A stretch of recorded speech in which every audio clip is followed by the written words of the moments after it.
एक सांगतो माझ्या माईंनो, भंगिऱ्याचं ऐकून काही बी उपास धरू नका बरं. भंगिऱ्याचं ऐकून उपास धरू नका. उपास 24 एकादशा, 5 परवान्या, अर्ध उपवास 1 तास 1 टाइम जेवून सोमवार, शक्य असला तर प्रदोष. याच्या व्यतिरिक्त उपवास माझ्या ज्ञानोबराय तुकोबाराने सांगितलं नाही. आणि ते उपवास धरल्यावर जर पैसे भेटत असतील तर मला सांग, माहिती उपवास कोणता आहे तो. अगी लागो तया सुखा, जेने हरी नये मुखा, मज होत का विपत्ती, पांडुरंग रावो चित्ती. प्रस्तुत प्राप्त प्रसंग, निवडलेला अभंग. विश्वमान्य, विश्वभूषण, विश्वाधिकार, विश्वप्रिय, चिन्मयी स्वरूप असणारी अधिकार संपन्न साधू श्रीमंत श्री जगद्गुरु तुकोबाराय यांचा प्राप्त प्रसंगी निवडलेला अभंग. विढाला विढाला व खाली बसा. तुमच्या मागच्यांना मी दिसत नाही. कॅमेरा सेटअप करताना पुन्हा उठ जा, पण बसा खाली. अहो आम्हाला सगळ्याला पैसे येत, ऐकणाऱ्याला काय हो. बघू द्या ना त्या एलगिरगावचं बाळ आहे. विढाला विढाला विढाला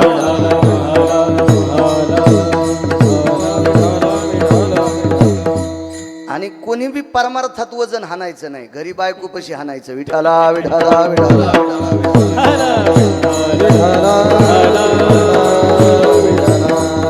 घरी शिळे तुकडे मोडीत येत, इथं वजन हाणतेत काय काय सुंबळे. विठाला विठाला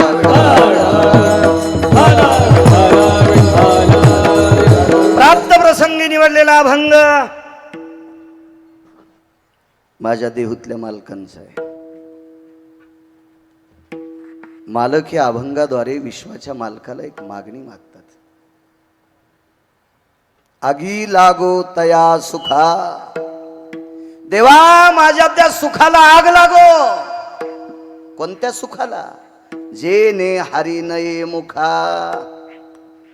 हे जगदानंद कंद जगतपते पंढरीश पांडुरंग परमात्मा, माय बापा जगन्निवासा, हे विश्वाच्या करत्या, जे सुख मला तुझं भजन करू देत नाही ते सुख जळून जाऊ दे. ज्या सुखावर आरूढ असल्याच्या नंतर या मुखाला भजन येत नसेल प्रभो, तर ते सुख जळून जाऊ. आगी लागो तया सुखा, कोण्या? जेने हरी नये मुखा. भजन येत नसेल तर ते राज्य नको, ते वैभव नको, ती संपत्ती नको, काय असेल ते अवधार्य काहीच नकोय देवा, मला ते जळून जाऊ दे. मालक उदार आहे पंढरपुरातला आणि चतुर आहे. मालकानं देहूतल्या मालकांना प्रश्न केला, तुकोबाराय ठीक आहे माझं भजन तुमच्या तोंडाला येत राहील, पण विपत्ती, विपत्ती या शब्दाचा अर्थ संकट. महाराज ते तुकोबार आहेत ते का तुमच्या माझ्यासारखी महाराज येतोय.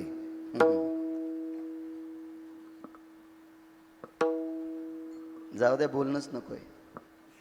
ते तुकोबार आहेत, तुकोबार आहे, तुकोबार आहे.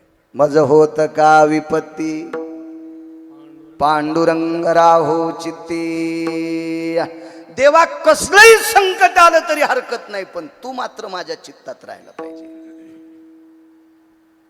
काय व्हायचं ते होऊ दे रे देवा.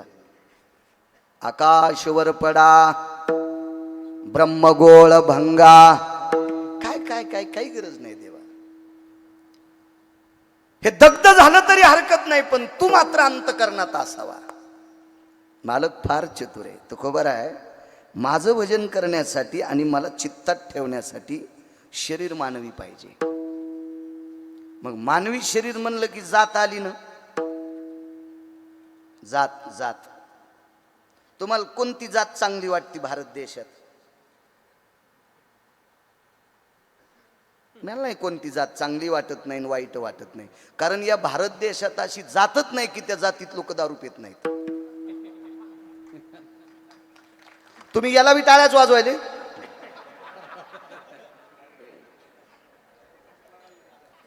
अशी एक बी जात नाही की त्या जातीत हरामखोर लोक नाहीत गुरुजी. प्रत्येक जातीत पांचट माणसं आहेत, प्रत्येक जातीत हलकट माणसं आहेत, प्रत्येक जातीत व्याभिचारी माणसं आहेत, आणि प्रत्येक जातीत संत आहेत. माझे मालक फार हुशार. जळोते समूळ धन संपत्ती उत्तम कुळ. मला काय त्या कुळाचा संबंध नाही. जन्म हो का भलते याती, जन्म हो का भलते याती, परिमी न चुके हरी भक्ती, परी न चुके हरी भक्ती, परी न चुके हरी भक्ती,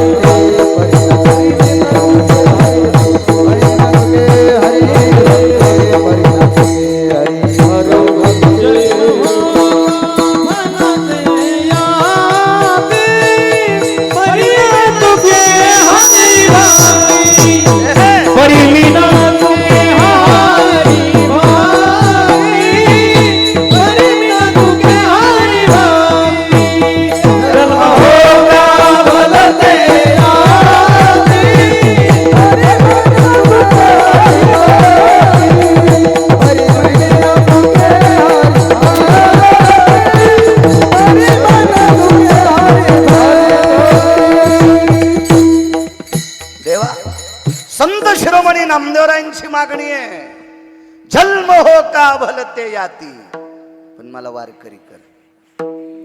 गंगाखेडच्या आईसाहेबाचं तर मत आहे, ते कोण्या जातीतला असो वारकरी असो, त्याच्या पायावर माझं डोकं आहे. हो का उत्तम चांडाळ, हो का उत्तम चांडाळ, त्याचे पायी माझे कपाळ, त्याचे पायी माझे कपाळ, त्याचे पायी माझे कपाळ, त्याचे पायी माझे कपाळ, होता उत्तम चांडाळ, त्याचे पायी माझे कपाळ, त्याचे पायी माझे कपाळ, त्याचे पायी माझे कपाळ, त्याचे पायी माझे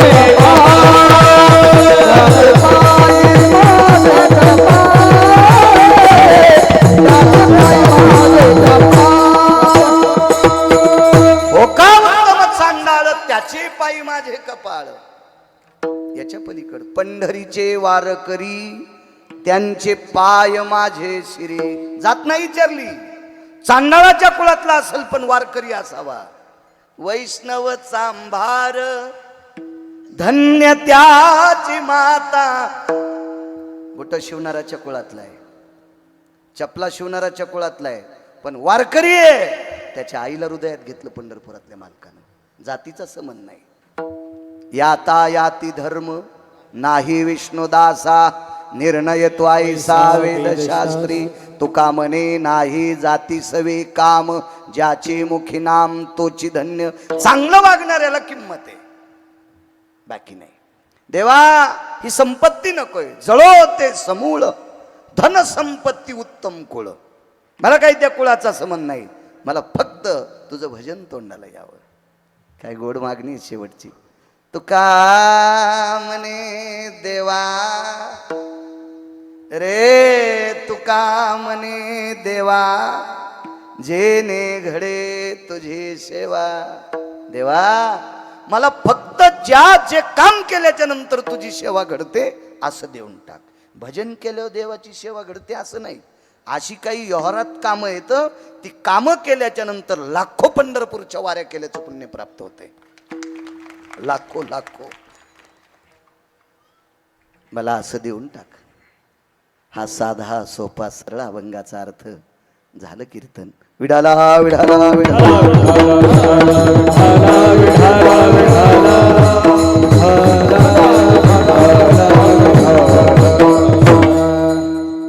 आगी लागो तया सुखा. सुख कोणाला नको वाटतंय. मजा लागी दुःख व्हावे.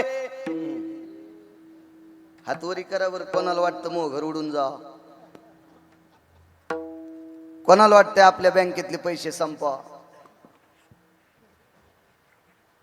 ज्याचे सगळे फ्यूज उडाले ते पण पैसे खिशात ठेवते. ज्याचे सगळे कॉईल उडालेत का गुरुजी, त्याला पण पैसे आवडतील. नेमकाच चिखलाचा उंडा लहान लेकराला पैसे दाखिले ते पण गपचूप बसत. पैसे आवडत नाही असा माणूसच नाही. उग टकटक करतात कमरा बांधल्या. विठाला विठाला विठाला. महाराज हे जर खोटं असतं तर मालकाचा अभंग. ऐसा कोणी दावा हे जया नावडे. ऐसा कोणी धावा हे जया नावडे. ऐसा कोणी दावा हे जया नावडे. ऐसा कोणी धावा हे जया नावडे. कन्या पुत्र घोडे दाराद. कन्यापुत्र घोडे दाराद. कन्यापुत्र घोडे दाराद. नैवम गिरगावकर लिखितम. हे काय गिरगावच्या बाळूचं वाक्य का? एक जण म्हणला मी लग्न केलं नाही, मग हाणतू काय आम्हाला? लग्न करणाऱ्याच्या अंगावर ट्रॅक्टर घालतो. तुला काय वाईट वाटते लग्न करणारे? नाही म्हणलं मी लग्नच केलं नाही. अरे तुला बी नाही सुटली. नाही त्या सुटली द्रव्य लोभ माया. नाही त्या सुटली द्रव्य लोभ माया. नाही त्या सुटली द्रव्य लोभ माया. भस्मदंड छाया तरुवराची. भस्मदंड छाया तरुवराची. भस्मदंड छाया तरुवराची. नाही सोडत त्यानं कोणाला. माया नाही सुटत अद्याप नाही. हे फक्त 18 लोक सुटले. त्याच्यापैकी तुकोबरा एक. नकोय म्हणजे देवा. कशाहून सिद्ध सांगू तुम्हाला? 36 किलो सोन्याची परात एक मुसलमान घेऊन आलता. रयतेचे राजा छत्रपती शिवाजी महाराजांनी श्रीमंत श्री जगद्गुरु तुकोबारायाची संसाराची वरची परिस्थिती पाहिली. आतली कळत असते का खिल्लारे गुरुजी कोणाला? कातकडे गुरुजी आतली कळत असते. संत आतून कळायला इतकी लायकी आहे का आपली? आपल्याला वरून कळते महाराजाला लय मोठी गाडी आहे. अरे गुंडायला गाड्या मोठ्याल्या सुंबळ्या. महाराज मोठ्या गाडीत बसतो काय मीठ लावून साठी तू त्याला. विठाला विठाला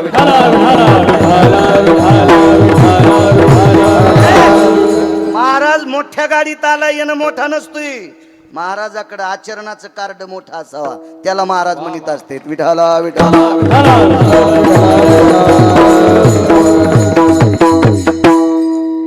ताकद महाराज.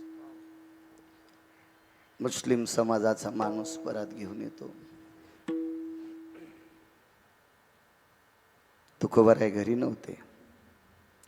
ज्या दगडावर ज्या शिळेवर बसून तुकोबाराय भजन करत होते त्या शिळेवर ताट ठेवलं. सोन्याचं ताट. जिजा सोनं तर घेतलंच नाही, पण जी शिळा धनानं वाटली का गुरुजी, जी शिळा धनानं वाटली का तिच्यावर बसायचंच बंद केलं. मला यार महाराज याला म्हणत असते त्याग. आपली सगळी नाटक चावत नाही म्हणून हरभरे खात नाही. दातच नाही तुला सोंबळ्या. आणि एकाला दात आहेत पण खात नाही. खाल्लं की तांब्या घेऊन जावं लागतं. नाही आपण हरभरे पाहतच नाही. कसा पाहशील तुला पचतच नाही. तर ही आपली नाटक आहेत महाराज. याला त्याग म्हणायचंय. नको म्हणले. रयतेच्या राजांना दुःख वाटलं. कोणाला राजा म्हणायचं? माझ्या वाचनात फक्त 6 राजे आले. त्याच्यानंतर राजे कोणालाही म्हणेन पण जाणता नाही म्हणायचा. तितकी जी भालकट नाही. जाणते राजे फक्त 6च. त्याच्यापैकी 5व्या क्रमांकाचा राजा रयतेचे राजा छत्रपती शिवाजी महाराज.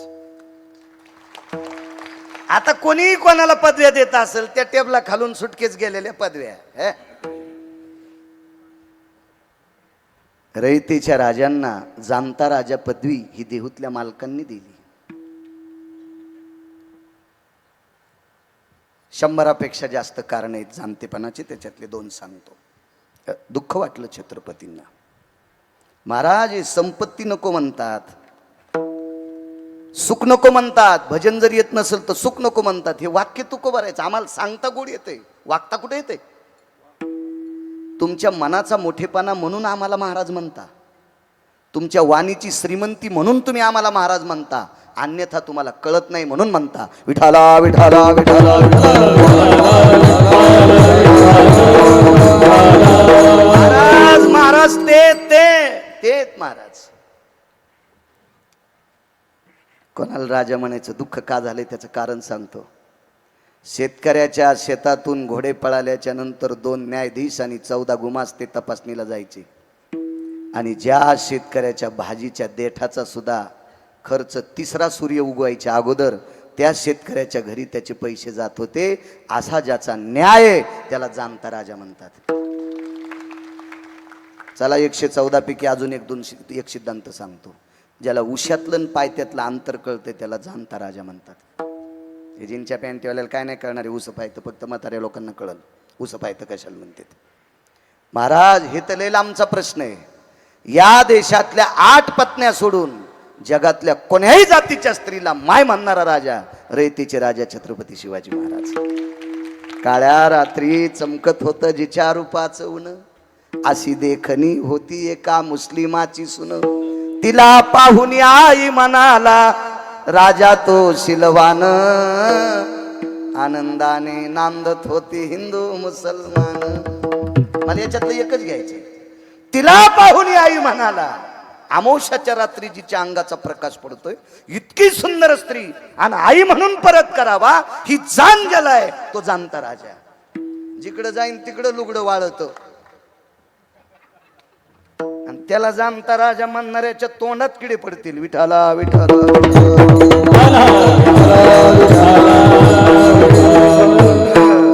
आणि एवढ्या जाणकार राजाला सोनं परत केल्याच्या नंतर दुःख वाटलं. गोमास्त्या हाती निरोप पाठीला. श्रीमंत श्री जगद्गुरु तुकोबाराय गुरुवर्य आपला शिवाजी भोसले तुकोबार, छत्रपतींचं वाक्य माझं नाही, त्यांचं स्वतःचं वाक्य.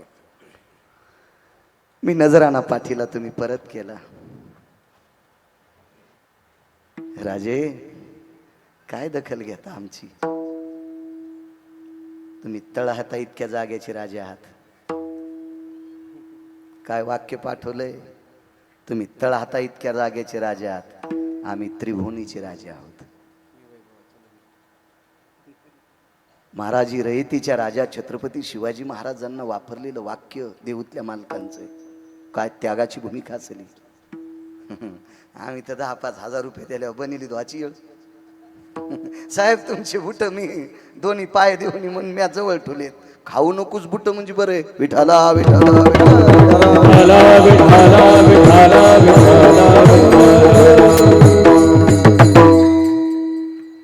आगी लागत आहे सुखा. कोणत्या सुखाला? जे सुख देवाचं भजन करू देत नाही त्या सुखाला आग लागो. श्री गुरु वैकुंठवासी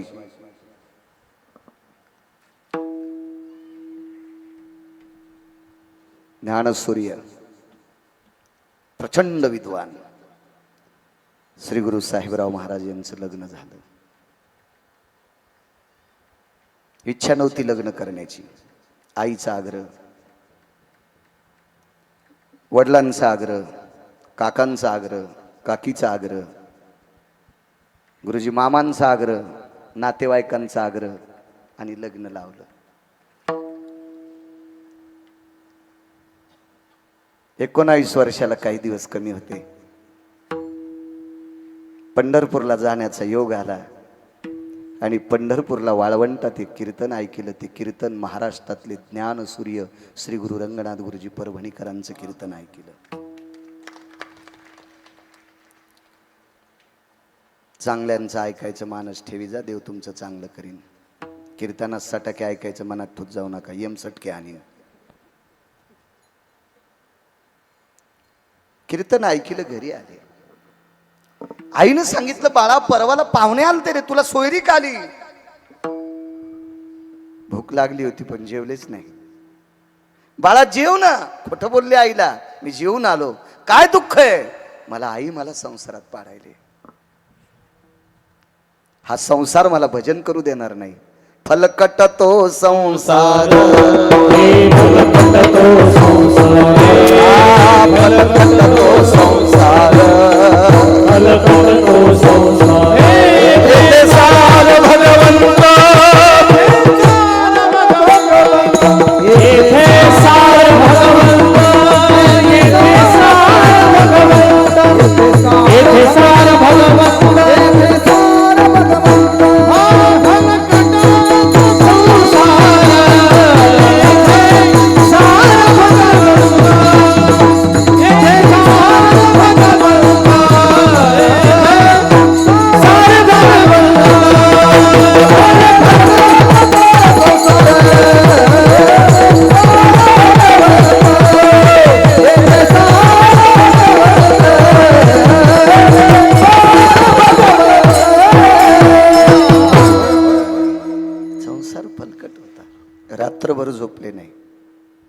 दुसऱ्या दिवशी सकाळी तो पाहुणा आलाच घरी. आईला आनंद वाटला, त्याला पुरणपोळीचा स्वयंपाक केला, आपल्या मुलाला सोयरीक घेऊन आलाय. आणि श्री गुरु साहेबराव महाराजांचं लग्न जबरदस्ती लावलं, इच्छेच्या विरुद्ध. आगी लागोताय सुखा सांगतोय. लग्न झाल्याच्या नंतर कुलाचार, शिष्टाचार, वरयात्रा. पूर्वीच्या काळात देवाला जात होती माणसं, आता हनीमूनला जातात. सर्व देवा आटपली. आईला सांगितलं, आई आम्हा दोघांना पंढरपूरला पाठवतात का? जा म्हणे बाळा. उदात्त अंतकरणाने विटेवरच्या मालकाच्या चरणावर डोकं ठेवलं. देवा, इच्छा नव्हती रे संसारात पडायची, हा संसार तुझं भजन करू देणार नाही. करणं मला मदत देवा, देवा करणं मला मदत, करणं प्रभू, करणं मदत. घरी आले. ठीक आहे, पूर्वीच्या काळात इथं वयस्कर महात्मे आहेत, माझ्या वडिला समान, आजोबा समान. तुमच्या काळात शक्यतो शेजाऱ्यांना देखता, कोणा देखता, आई वडिला देखता बायकोला बोलत नव्हते. मलाही ज्ञान आहे त्याचं. पण श्रीगुरूंच्या सोबत जिनी लग्न केलं त्या स्त्रीला असं लक्षात आलं, त्या माऊलीला, की मालक काहीच बोलत नाहीत. आले घरी. प्रपंचाचा पहिला दिवस आहे. घरात प्रवेश केला. एका पेल्यात पाणी घेऊन, तांब्यात पाणी घेऊन, जिच्याशी पाणी ग्रहण केले, जिच्याशी लग्न केले, ती धर्मपत्नी आपल्या मालकाला पाण्याचा तांब्या घेऊन आली, फुलपात्र घेऊन आली. काय वडिलांनी जे आसन दिलं तर सासऱ्याने लोखंडाचा पलंग असेल, लाकडाचा असेल, काय असेल, त्या पलंगावरून उठले आणि धावली. आणि पलंगाच्या खाली मांडी घालून बसले आणि दोन्ही हात छातीवर टेकले. पत्नीला सांगितलं, माय, मला तुमच्यासोबत लग्न करण्याची इच्छा नव्हती, पण माझ्या आई बाबांनी, माझ्या काका काकींनी, मामांनी, मामींनी, इष्टमित्र, सोयऱ्या, सख्यांनी मला प्रपंचात पाडलं. मला माफ करताल का? महाराज, ती माऊली सुद्धा त्या काळातली होती. एका तिळा इतकं दुःख गुरुजी अंतकरणात ना आणता तिनं सांगितलं, अक्षिदा तर पडल्यात आपल्या अंगावर, अंतरपट दोघांच्या मधातला सुटलाय. तुम्ही माझे पती आणि मी तुमची धर्मपत्नी. हे नातं श्रुतीच्या, वेदाच्या, शास्त्राच्या, पुराणाच्या आधाराने, अग्नीच्या साक्षीने, सोयऱ्या धायऱ्याच्या साक्षीने आपण प्रपंचात पदार्पण केले. जी मान्य करतो, पण एक लक्षात ठेव, स्पर्शा सस्पुरुषा तिजा येते हाम, हरिद्रादि चूर्णा भवस्थितो विधिकालाति सकलहम यत मंगला त्यक्त परिभवा. मी फक्त इधीनं तुझा पती झालोय, अजून स्पर्शन नाही. एक हळकून वाटून माझ्या आणि तुझ्या अंगाला लावलंय. तुमच्या, तुम्ही बोलतोय ते तुमच्या म्हणले. एक हरिद्रादि कुंकुमम, हे फक्त विधीनं मी तुमचा पती झालोय, स्पर्श आतापर्यंत नाही. मी तुम्हाला जा म्हणणार नाही, पण जोपर्यंत या शरीरात प्राण आहे तोपर्यंत तुम्हाला आई म्हणेल. आपली राहायची इच्छा आहे का? आपली थांबायची इच्छा आहे का?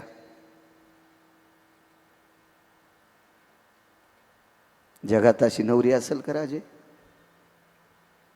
नवऱ्यानं जर सांगितलं मी तुम्हाला माय म्हणील, तुम्हाला थांबायची इच्छा आहे का? सहज घरी गेल्यावर 2 मिनिटं विचार करा सज्जनांनो, आजची नवरी काय म्हणेल. पहिली गोष्ट, तो नवरदेवच असं म्हणणार नाही.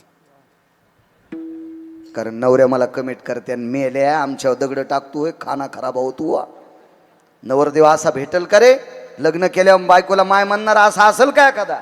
आपण कशाला लोकांना दगड टाकायचे गुरुजी? नवरदेवही तसा भेटणार नाही. जी, तुम्ही जर मला माय म्हणत असाल, मान्य, लोकातला वितुष्टवाद तो करता धरता करविता परमेश्वर विटेवरचा मालक आहे, तो ठरवून घेईल.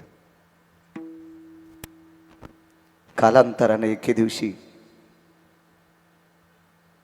त्या मुलीचे वडील वारले.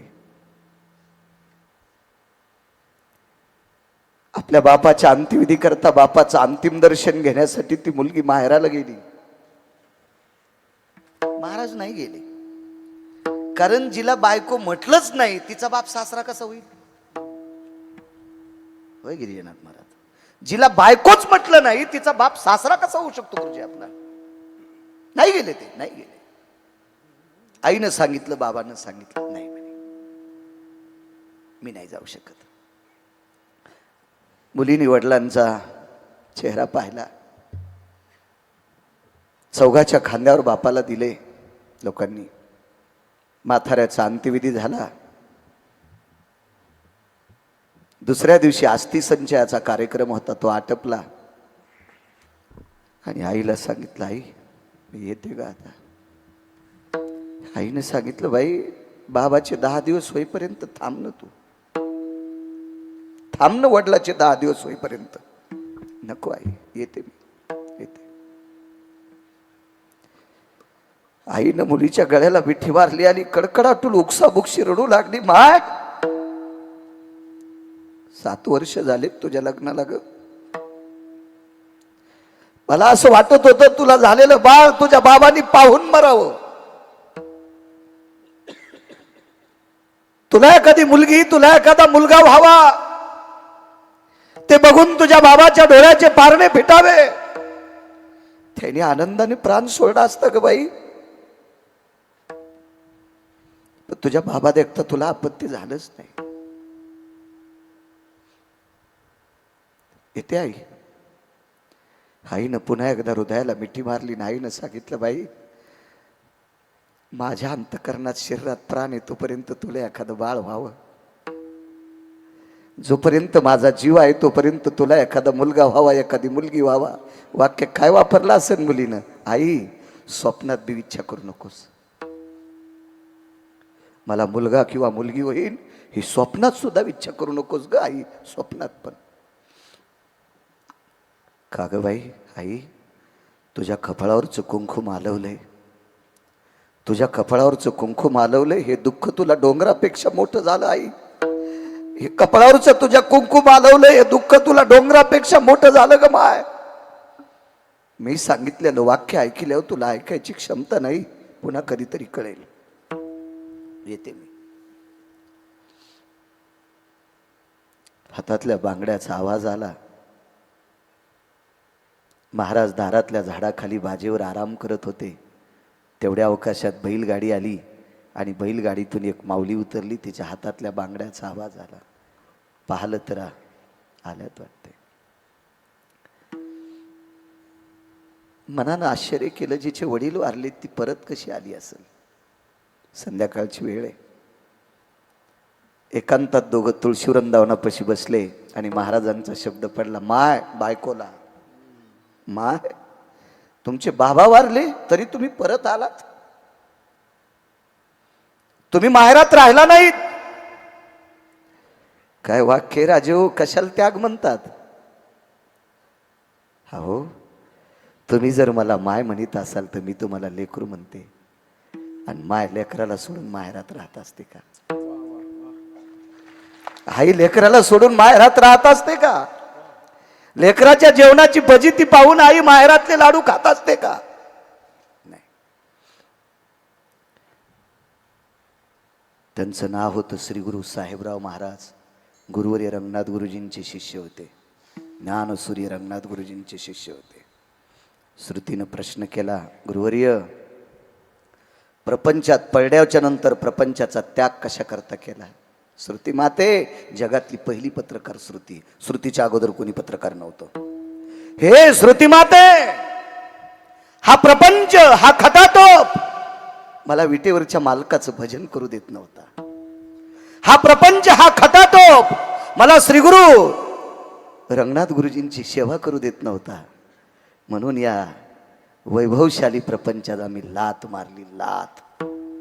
त्या सुखाला आग लागो म्हणून मालक पहिल्याकडे आगी लागो तया सुखा टाळ टाळ आगी लागो तया सुखा आगी लागो तया सुखा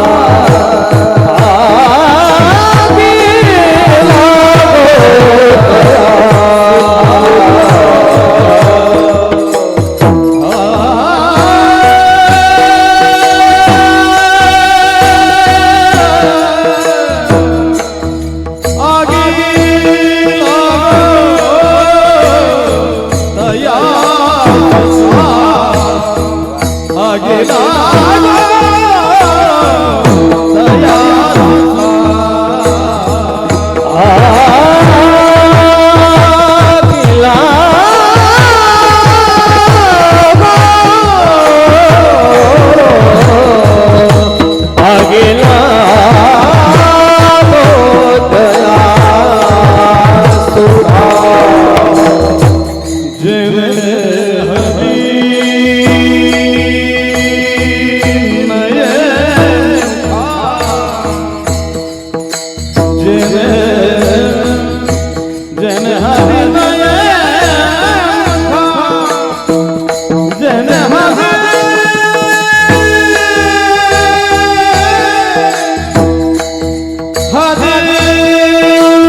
जन हरि जन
नकोय म्हणले ते सुख संसाराचं. 50वा सप्ताह आहे ना तुमचा. कशा करता तुमच्या अंतकरणात भाव जागा सांगू तुम्हाला. सगळ्या भोगाला ज्यानं विस्तू लावलाय, सगळ्या भोगाला ज्यानं विस्तूला आग लावली, अशा श्रीगुरु शंकर बाबांचा सप्ताह करता तुम्ही. सगळ्या भौतिक भोगाला विस्तू लावला म्हणून सप्ताह. एवढा मोठा वैभवशाली, इंद्राच्या वैभवाला लाजवील इतका गावाचं नाव कोरगळ ग्रामस्थ. छोटं गाव आहे, असं फारसं काय नाही, 1000 मतदान आहे. आणि एवढं मोठं माझ्या विश्वाच्या मालकाचा नामाचा उत्सव तुम्ही कोरगळ मंडळी, कोरगळ ग्रामस्थ वतीनं करता. तुम्हाला धन्यवाद. छान सात्विक सदाचारी पावन माणसं भेटायला आले. ज्यांच्याकडे बसलो त्यांच्याकडे माळदाचं घर, विटेवरच्या मालकाचा फोटो. आनंद वाटला. दारात गाई, शेतीशी नाळ असलेलं गाव आहे तुमचं. ज्यांना शेती कळती का त्यांनाच भजन करावं. ज्याला माती कळत नाही का त्या हरामखोरानं भजनाच्या नादीच लागू नये. विठाला विठाला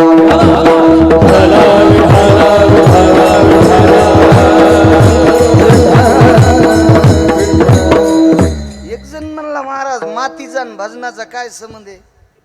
भडव्या, समुद्रातल्या माशा खाऊन भजन करतो काय?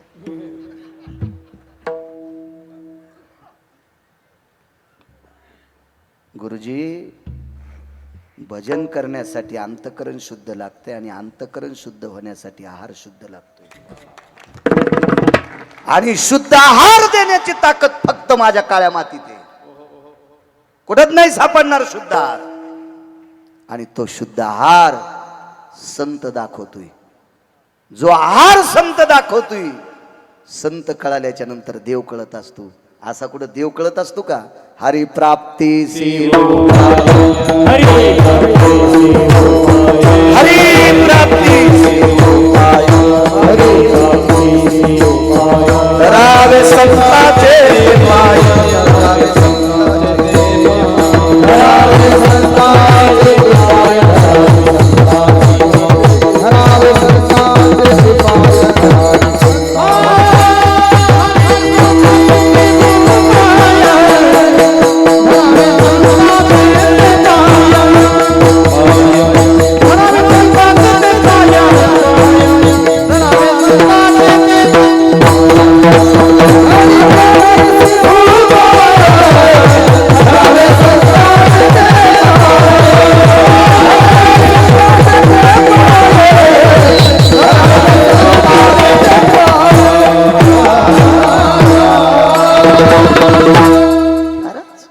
देव भेटण्यासाठी संतांची गरज आहे आणि संतांच्या प्राप्तीसाठी आपल्या विचाराची गरज आहे. आपले विचार गोड झाले पाहिजे, वैचारिक पातळी स्थिर असली पाहिजे आणि वैचारिक पातळी स्थिर ठेवण्यासाठी काळ्या मातीतलं अन्न महत्वाचं आहे.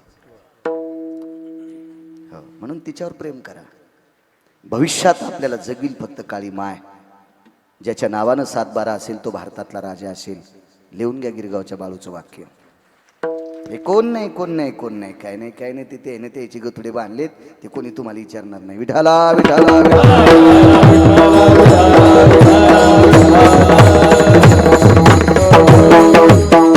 पुनश्च कोरघळ गावातील जेवढ्या आडनावाची मंडळी असतील तेवढ्यांना कोटी कोटी धन्यवाद. एका त्यागावर आरूढ अशा महात्म्याचा 50वा उत्सव तुम्ही करता. पुनश्च एकदा तुम्हाला कोटी कोटी धन्यवाद. आगी लागोत आहे सुखा. 100ला 100 कौरव मेले, एक नाही वाचलं, 100 मेले. बापाचं 14व्या जन्मातलं पाप. हस्तिनापूरचा इंद्रप्रस्थाचा राजा, या पवित्र भारत देशाचा राजा, मागच्या 14व्या जन्मातलं पापाचं गठुडं घेऊन आला तर 100ला 100 कट्टे मेले. पोरायला नीट संपत्ती कमवून ठेव जा. मधात दोरी तसे बद पडू देतो आणि कडीला आल्यावर बांधाव ते उशेल्यावर पाय देतून बांध कोरी तू.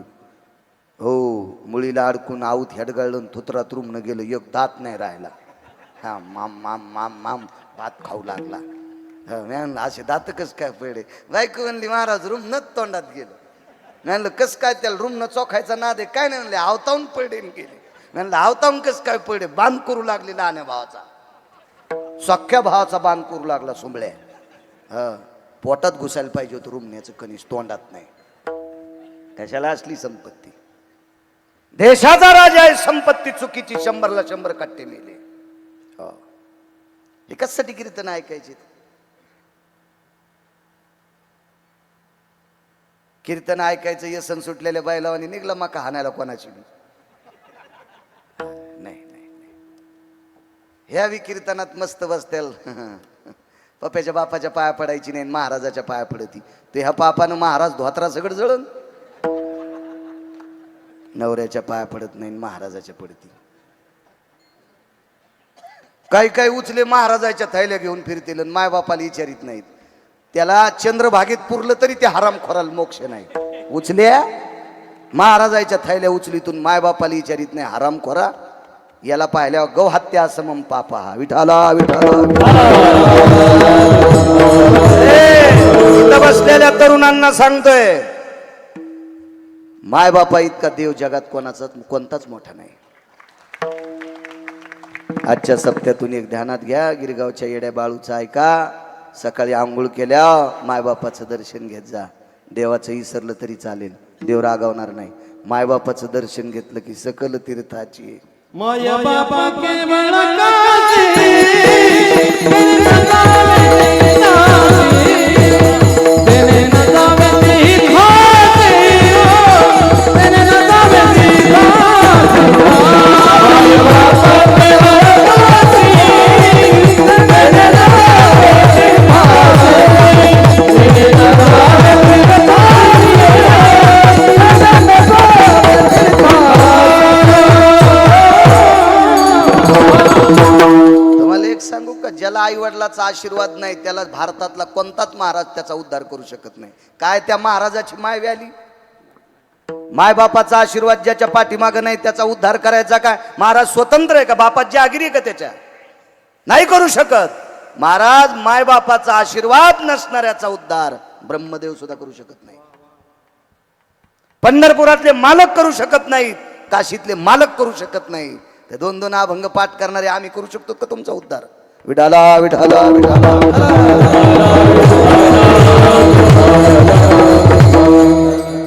शंभरला 100 खट्टे मेले बापानं केलेलं चुकीचं काम. त्या गादीवर एका पवित्र बाईच्या 5 मुलांपैकी एक मुलगा बसला, त्याचं नाव आहे धर्मराज. गादीवर बसले, राजा धर्म आहे. महाराज या बाईला 5 लेकरं भजन करणारी होती. पाहती पांडव अखंड वनवास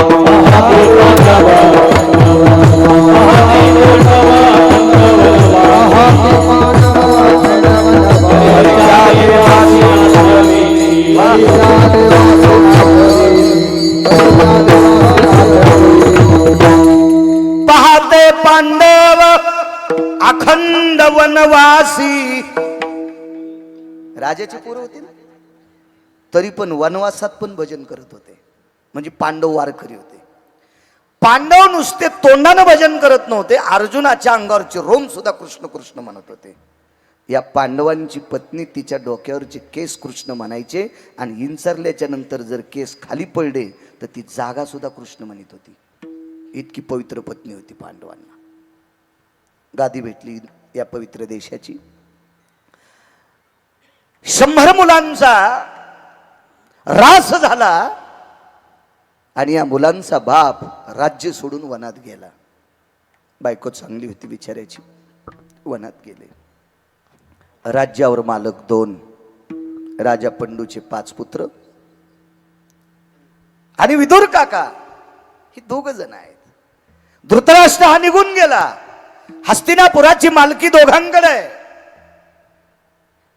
धर्मराजा गादीवर येत, आगी लागत आहे सुका सांगतोय, गादीवर येत. एके दिवशी धर्म, अर्जुन आणि भीम हे 3 लोक विदुर काकांकडे गेले. काका गावाच्या बाहेर एका झोपड्यात राहत होते. साधूचं लक्षण आहे. महत्व हरवी, चातुर्य लपवी, पिशेपण मिरवी आवडवणी, पूज्यता डोळा न देखावी, स्वकीर्ती कानी ना ऐकावी, हे साधूचं लक्षण आहे. पैसे फार झाले म्हणून पैशाची गादी केली, हे भोगवाद्यांचं लक्षण आहे. याला साधू कसं म्हणता येईल? साधू या सगळ्यातून बाजूला राहतो, त्याचं नाव साधू असतंय. काका होते विदुर काका. काकांकडे गेले आणि अर्जुनानं आपला प्रश्न मांडला. काका, आमची एक इच्छा आहे, हस्तिनापूरच्या वाटण्या करायच्या. काकाने सांगितलं, का तुम्ही राजा आहात आणि काय म्हणून वाटण्या? काही नाही काका. एक काका गाव सोडून गेलेत, आमचे बाबा वरे गेले, आता फक्त तुम्ही आणि आम्ही आहोत. आम्ही आहेत तोपर्यंत एका तिळाची बेईमानी करणार नाहीत, पण आमच्या पश्चात आमच्या मुलांनी तुम्हालाही त्रास देणार नाहीत. पण आमचे नातू जर तुमच्या नातवांना त्रास दिला तर आम्हाला नरकवास भोगावा लागेल, म्हणून आत्ताची आत्ताच 2 वाटण्या करून टाका.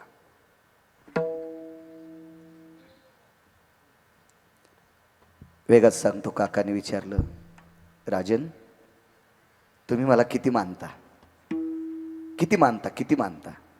महाराज, धर्माच्या, अर्जुनाच्या आणि भीमाच्या तोंडातून वाक्य पडलं, काका, जन्मदात्या पित्या इतका तुम्हाला मानतो तो, वडला इतकं तुम्हाला मानतो तो, वडला इतकं. वा, याच्यानंतर कोणाला मानतात? विटेवरच्या मालकाला, जगदानंद कंद जगतपती द्वारकाधीश श्रीकृष्ण परमात्म्याला. त्याला हृदयापेक्षा जास्त मानतो.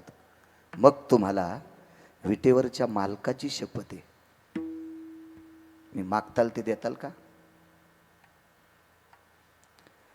अर्जुनानं सांगितलं काका अर्ध राज्य वाटून द्यायलो, त्याच्या पलीकडे काय? आणि तुम्ही जर म्हणले सगळंच राज्य देऊन टाका तरी देतोय. नाही नाही नाही नाही, तुम्हाला जगदानंद कंदपती, जगदानंद जगतपती द्वारकाधीश श्रीकृष्ण परमात्म्याच्या विश्वाच्या मालकाची शपथ आहे एक. आणि तुम्ही मला जर पित्या समान समजित असाल तर तुमच्या बापा समान चुलत्याची शपथ आहे, मी मागताल ते देताल का? होय देऊ काका.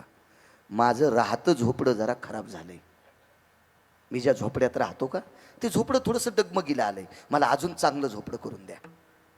भीम थोडे रागीट होते आणि भीमाने प्रश्न केला, काका अख्खं विश्व आमच्या तोंडात माती घालीन, इतका पवित्र काका असताना त्याला झोपड्यात ठेवायलेत आणि हे राज्यातल्या सुहासनावर बसायलेत. अरे अरे भीम दादा, लोकांना काय म्हणायचं ती लोक ठरवतील. लोक आग्यामोळाच्या माश्या आहेत, लोक जायचा ओक, लोकांचा काय विचार करायचा? लोक आग्यामोळाच्या माश्या येतात. धुपण आणल्यावर ह्या इतक्या कडक माश्या, धुपण आणलं ना तर कांदा काढू देतात, काढू देतात का नाही? आग्यामोळाच्या माश्या उडून जातात, त्या धुपणानं आंधळ्या होत्यात आणि मध घेऊन जा म्हणतात. आणि याच माश्याला गण लावणार दिसलं की डसत्यात. काय केलं या माश्याचं गण लावणार आहे ना? हा लय माश्या काय काय. एके दिवशी आम्हाला एक माशी भेटली, म्हणली पकवाद्याला पैसे काय करायचे, म्हणलं दिन गहू पाठवून त्याच्या इथं. हा तो आता आज फुकून दिल्या 20 वर्ष धुपण निघन पैशाचं आणि पकवाद्याच्याच मुळावर आला का? नाही म्हणे हिने करायला काय पैसे पाहिजे. आता रात्रभर इथं हिना घेतल्यावर त्याला तूर कापता येते का? दिन नाहीस पोते गावाचे, तू तर चंदा पैसे खाला गावरान तुपात बुडून सोंबळ्या. अशाही माशाले मोठ्या भेटतात आहे का नाही गिरिजीनाथ? होतात ना आपण दोघं जण, नाव कशाला घ्यायचं, कारण लय पवित्र स्टेज आहे. विठाला विठाला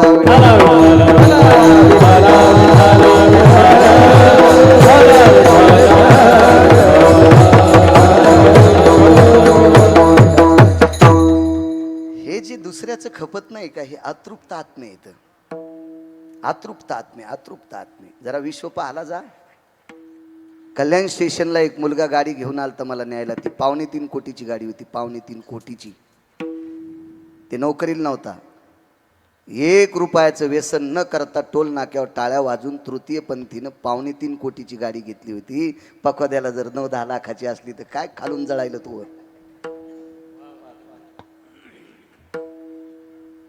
निर्वेशनी होता बिचारा तो, निर्वेशनी. त्यानं सुपारी सुद्धा खाल्ली नाही. या देशातला तृतीय पंथी, त्याला 3.25 कोटीची गाडी. जरा बाहेर बघ ना, काय इथली इथे इचकी तू. हे अतृप्त आत्मे असतात, अतृप्त आत्मे. रावण सुद्धा अतृप्त आत्मा होता बरं. रावण सुद्धा, पुराण सांगतं रावण अतृप्त आत्मा होता. रावण प्रचंड विद्वान होता पण अतृप्त आत्मा होता. चला, काकांनी सांगितलं, राजन लोकांना काय म्हणायचं ते लोक ठरवतील, मला झोपड्यात राहायचंय. घरी गेले, झोपडं सुंदरसं केलं. आणि एके दिवशी 5 भाऊ आले आणि अर्जुनानं सांगितलं, दादा, धर्माला सांगितलं, धर्मदादा आम्ही थोडे लहान आहात त्याच्यामुळे विचारता येत नाही, पण राजा या नात्यानं तुम्ही काकाला विचारा की ह्या वैभवात न राहता तुम्ही झोपड्यात का राहता. पहिला प्रश्न केला. काका झोपडं देऊन टाकलंय, लोक आम्हाला काय दगड मारो, माती टाको, शेण टाको, अग्नी टाको, काय करायचं ते करो, पण मला प्रश्न एक माझा की तुम्ही झोपड्यातच का राहता. काय गोड उत्तर दिलं काकाने. बघा ना, काकाने विचारलं, धर्म, भीम, अर्जुन, नकुल, सहदेव, तुम्ही विराट राजाच्या घरी नष्टचर्या करताना सुद्धा काय करीत होतात? ते म्हणले भजन. नष्टचर्या कळाली का तुम्हाला? नष्टचर्या म्हणजे परिस्थिती इतक्या टोकाची असताना खालचं काम करणं, याला नष्टचर्या म्हणतात. त्याच्यातला एकच मुद्दा सांगतो गुरुजी, आपण इथं सगळे पुरुष आहोत, हा कप्पा सोडून द्याला तर तरी पण 100% पुरुष नाहीत. का? आपल्याला खोटे का होत नाही, वक्षस्थळ असतं नाही तर. ते अर्जुनाला नव्हते, गणेशभाऊ नव्हते, ते अर्जुनाला नव्हते. अर्जुन नराचा अवतार. मग ज्याच्या वक्षस्थळावर खोटं स्तन नाही तो नराचा अवतार आहे.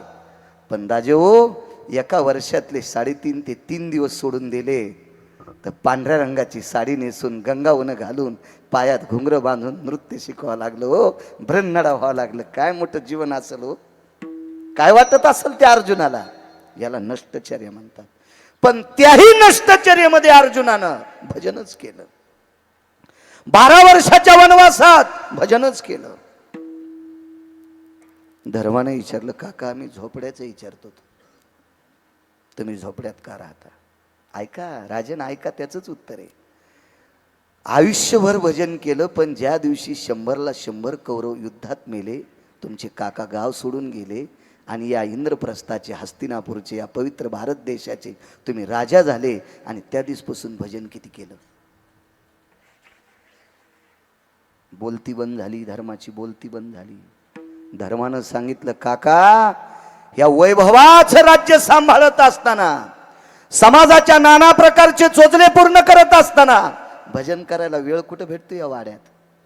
काका म्हणले, अरे धर्मा, जो वैभव, जे वाडा भजन करू देत नाही, म्हणून त्या वैभवाला आग लागो, मी झोपड्यात राहतोय. आगी लागो तया, आगी लागो,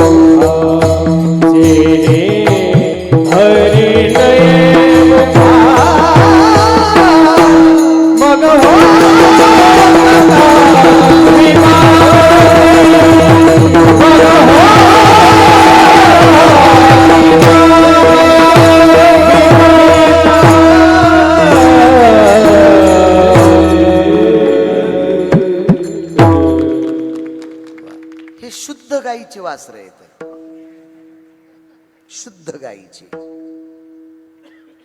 चुकीचं प्रमाण देणार नाही, ते शुद्ध गाईची वासर आहेत. आलं तरी गाणं म्हणणार नाहीत.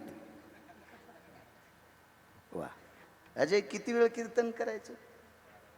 11:30? काय रिसोड माफ आहे का तू? 21 किलोची पाहिली अगो धंदा.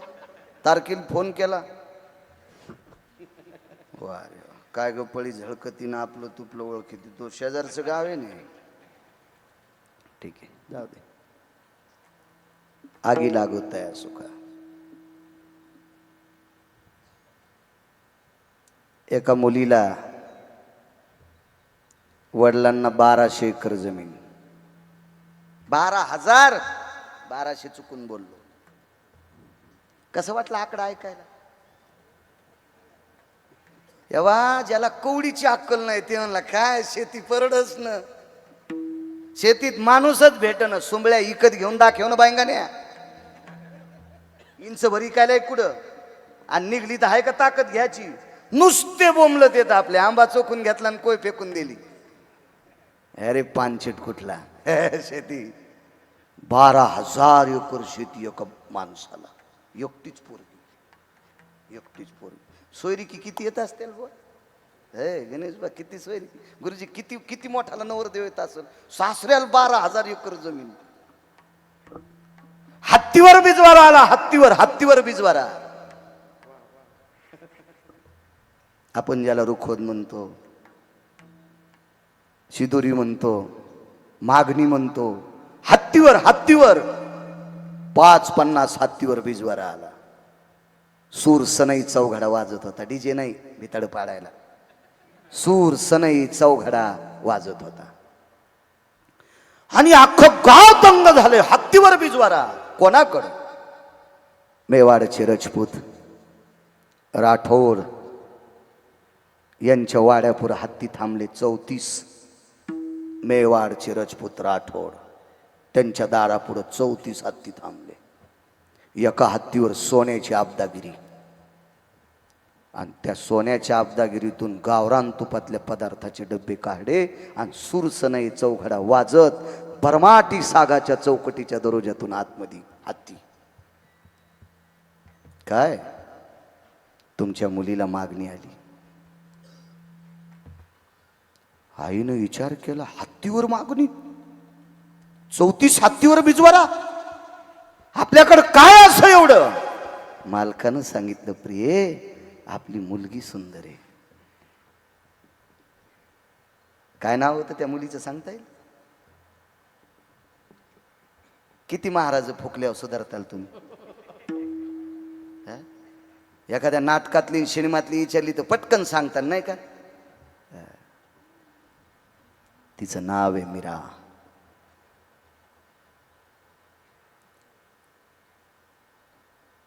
छोटस देवघर आहे. त्या देवघरामध्ये अष्टधातूची मूर्ती आहे.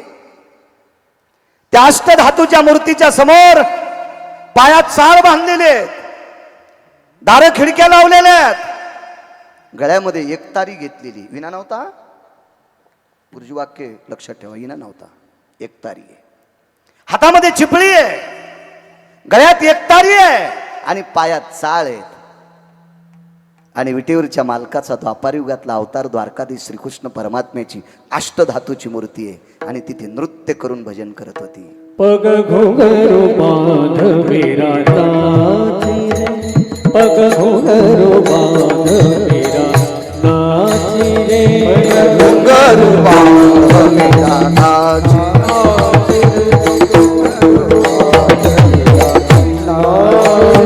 मैं तो अपने नारायण की, मैं तो अपने नारायण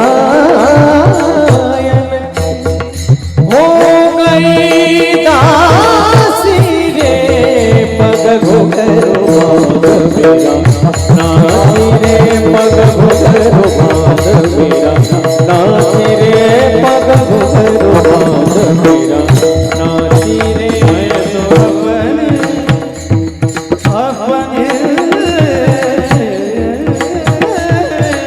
क्या बात है? मैं तो अपने नारायण की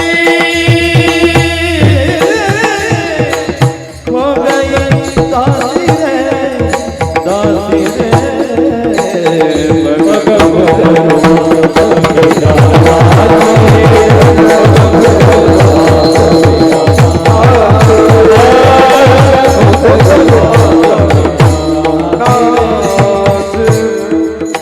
मैं तो नारायण है का नाही? कुठल्या?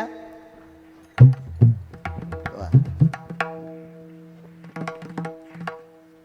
एक तास झालं, जेवण झाली, सगळी झाली. नवरदेव म्हणला, नवरी कुठे?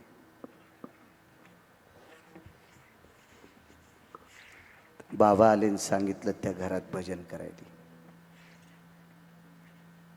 त्या घरात भजन करायला.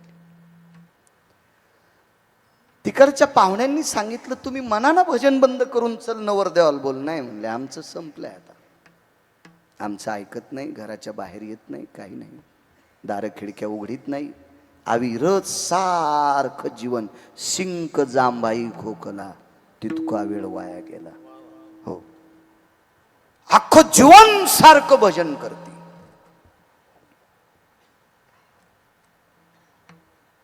मोठ्यांचं वाक्य सांगतोय.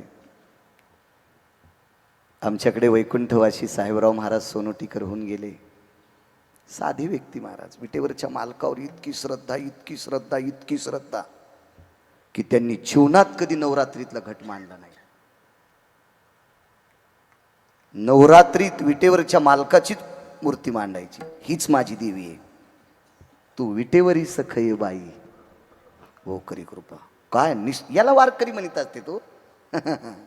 गाड्या सुटल्या, फिरायला निघला. कोणीकडे महाराज, फुकट गाड्या होत्या, म्हणलं चला सैलानीला जावा. तुला कापायला पाहिजे भडवे आडवं, गळ्यात माल घालून फुकट्या गाडीत म्हणल्या सैलानी निघाला पानचटा. तुला सैलानीलाच कापायला पाहिजे. हो, काय नाटक आहेत सगळे आपले. दोन्ही पेवावरी होय. इथंच नास्तिकपणानं लभ्यते. इथं एकदा हातन तिथं एकदा हात. शेपुड्यासारखं चरणं, शेळ्या गाई सारखं चरत नाहीत. याचा शेंडा आण, त्याचा शेंडा आण, पोट भरलं तरी तुळशीचा पण शेंडा आण. इतक्या लाचर शेपुड्या.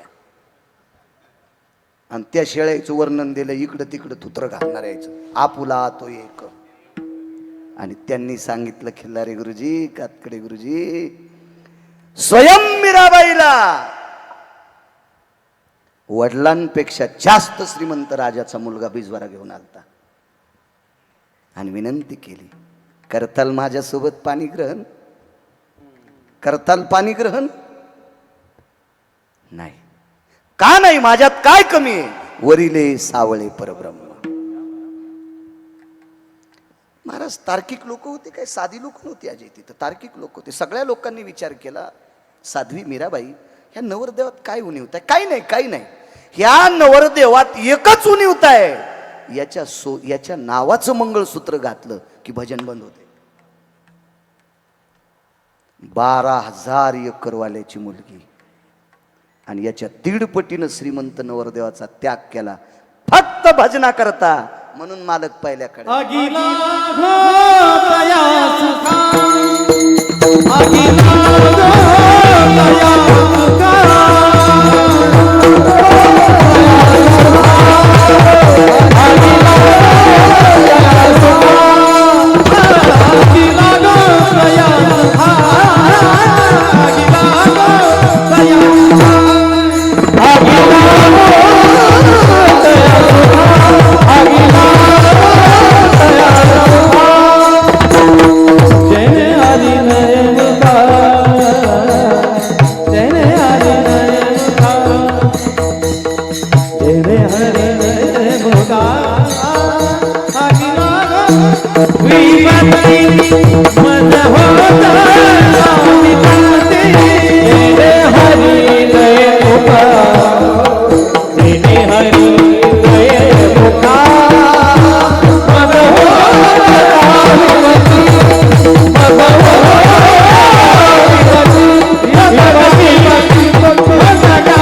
प्रतिष्ठेचं गाठोडं डोक्यावर बसलं बापाच्या. इज्जतीचं गाठोडं, प्रतिष्ठेचं गाठोडं, भौतिक श्रीमंतीचं गाठोडं बापाच्या डोक्यावर बसलं आणि बापानं सांगितलं त्याग करतेस विष पाजीन. राजाजीने भेजा विष का प्याला, पिवत मीरा हाशिरे, बघ घुंगरू बांध मीरा नाचिरे. मेले तरी हरकत नाही, मज होतं का विपत्ती, पण तो मात्र चित्तात असा. चला पुढे. 1800 बायका एका व्यक्तीला. 1800 काय माणसं असतील हो. एक हे तर माणसं इतकी बेजार येत. 1800 बायका. 1800. 8-9 कोणाला येते? एखादा आहे का 9 बायकावाला इथे? सोडून दिलेल्या नाही, सगळ्या घरी असावा. औषधाला तर नाही गावसायचा. ऊसातून चरकातून निघलेला ऊस तरी उभा राहील. हो नाही, 9 बायका घरी ठेवल्या याची कांद्याची पात होईल. कवा तर खालीच पडलेलं. विठाला विठाला विठाला.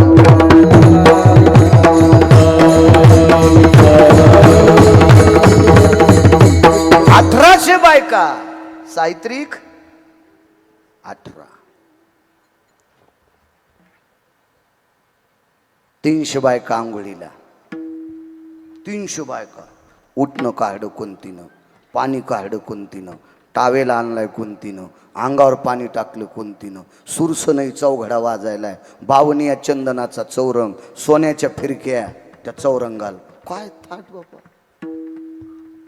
आणि माईनं पोराची आंघोळ करता करता वरून पाहिलं, डोळ्यातला पाठीवर थेंब पडला. चर चर चर चर पाठीवर फोड आला. पाहिलं हे लोटल्या बायका. ते राजा होता ते काय असं माय काऊन रडायली. ते असं थोडाच होता पोकळवादी कारभार. पाठ पाठ 150 इकडं 150 इकडं बायका. चांगल्या बायका होत्या त्या. लय काय कायला बायका बापा भारी. मायबापाला बोलू देईनत. हो त्याची चट संपत्ती हिसकून घेतली काय काय वाटुळीनं. नवऱ्याला मायबापाला बोलू देईनत बापा. काय बापा एक शब्द बोलू देईनत मायबापाला. एक शब्द काही न. 2 महिने जरी महादेवाच्या पिंडीवर दूध टाकलं तर काय उपयोगी. महादेवाच्या का गोळ्या संपल्यात काहीचं कल्याण करायला. हा नवऱ्याच्या मायबापाला बोलू देत नाही, महादेवाला दूध घालायली. हे चुडेली नाहीस तू. विठाला विठाला विठाला.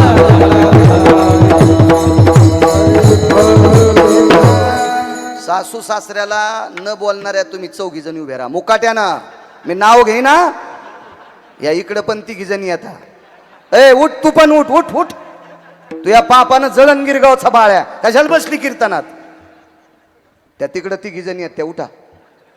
पण नग या गावाला घात होईल उगा ना, कारण एवढ्या वेळेस माफ करतो. 60-70 ओळखू आल्या त्या म्हणल्या मग मी नाव घेतो का नाही मिळाला. लगेच अशा चाच पडल्या ना त्या. चेहरा पाहिल्याच कळतं ही चाच करली की समजायचं सास सासऱ्याला नीट बोलत नाही. नवऱ्याला आरोतुर बोलणारी 6 जणी. आता मात्र उठीणार आहे. आता काय भीती नाही काय नाही ना.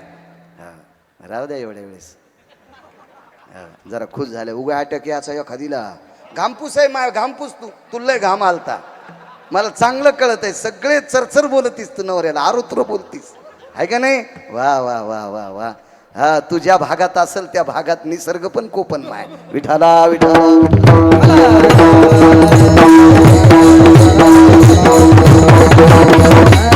धर्म नाही सांगितलं आपल्याकडे, तो धर्म नाही. चला सन 150 बायका बाजूला. वल्या अंगांवरी माय काय नाही बाळा. ह्या भोगात गुतलास, सोबत शिदोरी काय. 55 वर्ष राज्य केलंस, 55 वर्ष संसार केलास. तुझे बाबा याच्यापेक्षा मोठे होते. माझ्या डोळ्यानं तुझ्या बाबाचे हाडं लाकडं जळाल्यासारखे जळाले, अंगावरचे रोम गवतासारखे जळाले. डोळ्याने धूर पाहिला तुझ्या बाबाचा.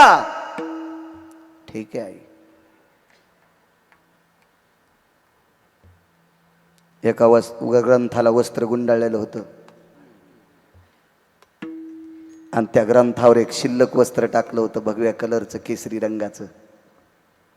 त्या वस्त्राचे 2 तुकडे केले. अर्धा तुकडा अंगावरचं भिजलेलं वस्त्र काढून टाकलं आणि एक गाठ मारली, त्याची लंगोटी केली आणि अर्ध्या तुकड्याची 3 गाठीची झोळी केली आणि 1800 पत्न्यापैकी 1 नंबरचं जिच्यासोबत अगोदर लग्न झालं तिच्या दारात माय म्हणून भिक्षा मागितली. भिक्षाम देहि मा. 1800च्या 1800 बायकांना भिक्षा मागितली. निघून गेली. जंगलात एका झाडाखाली मुक्कामे. त्या दिवशी एक वाट सुरू भेटला. परिसरात 10-5 किलोमीटर गाव नाही. त्या झाडाखाली स्वतःचा कमलोंडो अडकिला, दर्भाची चटई टाकली, रस्त्याने भिक्षा मागितलेली झोळी अडकिली. चिंतन सुरू झालं महात्म्याचं. सार्वभौम राजा. तेवढ्या अवकाशात भजन ऐकून एक वाटसरू आला. त्यानं आपली पडशी टाकली. आनंद वाटला. एका महाराजाच्या बाजूला मुक्कामी. वाटसरू जो काय नव्हतं.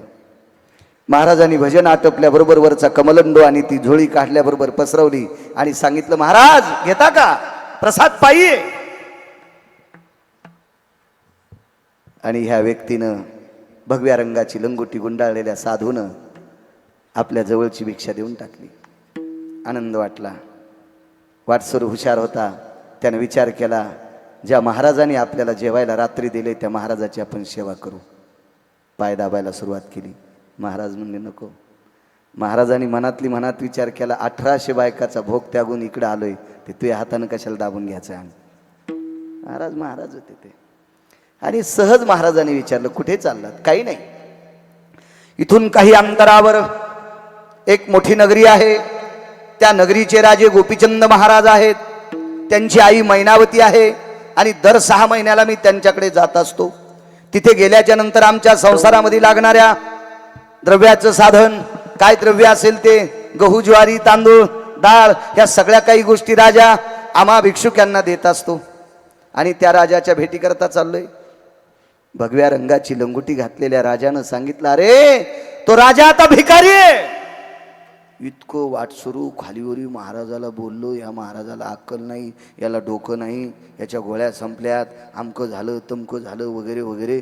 त्या वाटसरूनं स्वतःची पडशी उतरली, वळकट उतरली आणि दुसऱ्या झाडाखाली टाकली. राजे पुन्हा तिथं. महाराज एकदा सांगतो आपल्याकडे याचं नाही, हातात जे पडेल ते मारील. डोळे भरून आले राजाचे. वाटसरूनं सांगितलं, आतापर्यंत माझ्या राजाला नाव ठेवलं ना, आता डोळ्यानं रडून जिरवता. ऐक राजा, ज्या राजाकडे तू उदात्त अंतकरणाने चाललास तो राजा मीच आहे, तो मीच राजा आहे. वाटसरूचे डोळे भरून आले. राजे सार्वभौम राज्य होतं, एवढं मोठं वैभवशाली राज्य होतं. तुमचं वैभव पाहिल्याच्या नंतर दिवसभर जेव्हा वाटत नव्हतं. एवढं मोठं प्रसन्न तुमचं वैभव आहे. 1800 पत्न्या आहेत. तुम्ही हा वेश का घेतला? देवासाठी घेऊन जोग अवघा भोग त्यजियला. बाळा, या 1800 पत्न्यांचे चोजले पूर्ण करत असताना, या संसारातली नाना प्रकारची वितंडवादाची खड्डे ही ग्रहछिद्र बुजत असताना अख्खं आयुष्य त्याच्यात चाललं होतं रे. मनसोक्त संसार केला. मुक्तचंद नावाचा पुत्र झाला. मुक्तचंदाच्या त्रिलोचनाचा पुत्र गोपीचंद, गोपीचंदाचा पुत्र मुक्तचंद, आणि मुक्तचंदाच्या डोक्यावर हात ठेवला. स्वराज्य देऊन टाकलं आणि आता उरलेलं आयुष्य भगवंताच्या नामात घालायचं. तिथं राहून भजन नव्हतं करतायत. राज्य भजन करू देत नाही रे, संसार भजन करू देत नाही. म्हणून 1800 पत्न्याचा, त्या स्वराज्याचा त्याग केला फक्त भजनासाठी. म्हणून मालक म्हणतात, अगिला तया सुखा, अगिला तया सुखा, अगिला तया सुखा, अगिला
त्याग आहे लोकांचा महाराज.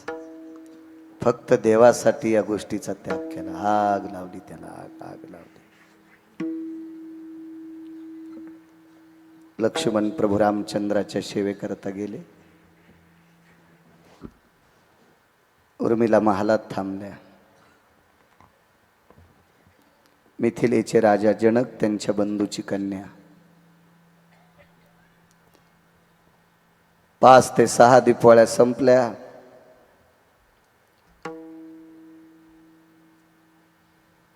राणी साहेबांनी मालकाला सांगितलं, मालक, आपली मुलगी मर्यादा पुरुषोत्तम रामचंद्रांच्या सोबत वनवासात आहे. होय.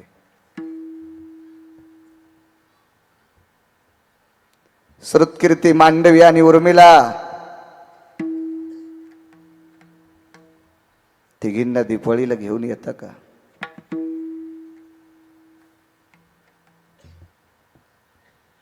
पत्नीच्या आग्रह करता मिथिलेचे राजा जनक अयोध्येला पोचले.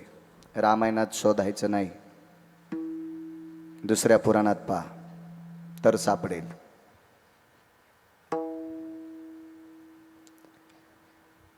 अयोध्येमध्ये प्रवेश झाल्याबरोबर कौशल्या मातेच्या कानावर वार्ता गेली, व्याही आलेत आपले. नियम होते. कपाळावरचं कुंकू मालवलेलं होतं. आडवा पडदा लावला. पलीकडनं कौशल्या माता आहेत, सुमित्रा आईसाहेब आहेत. अलीकडनं महाद्वारात दरबारामध्ये महालामध्ये जनक उभे आहेत. विनंती केली, उर्मिलेला नेण्यासाठी आलो. कौशल्या आईसाहेबाची मान खाली होती, डोळे पाण्यानं डबडबलेली होती आणि दुःख स्वरातून वाक्य पडलं, येत असेल तर घेऊन जा.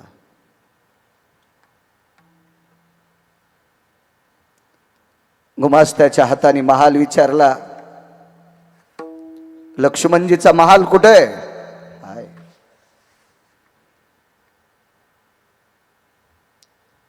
एखाद्या दुकानातली सुवर्णाची वस्तू जितकी साफसुथरी असते तितका उर्मिलेचा महाल साफ होता. महाराज उर्मिलेला पूर्ण निसर्गातल्या पूर्ण अकृत देवता प्राप्त होत्या. वायू महाल झाली होता. पतिव्रतेची ताकद आहे, तिची देवावरी सत्ता. माझ्या मावल्यांना मगाशी दुःख वाटलं असेल आमच्यावर बॉम्ब का टाकला. त्याचं कारण सांगतो माझ्या माईनो.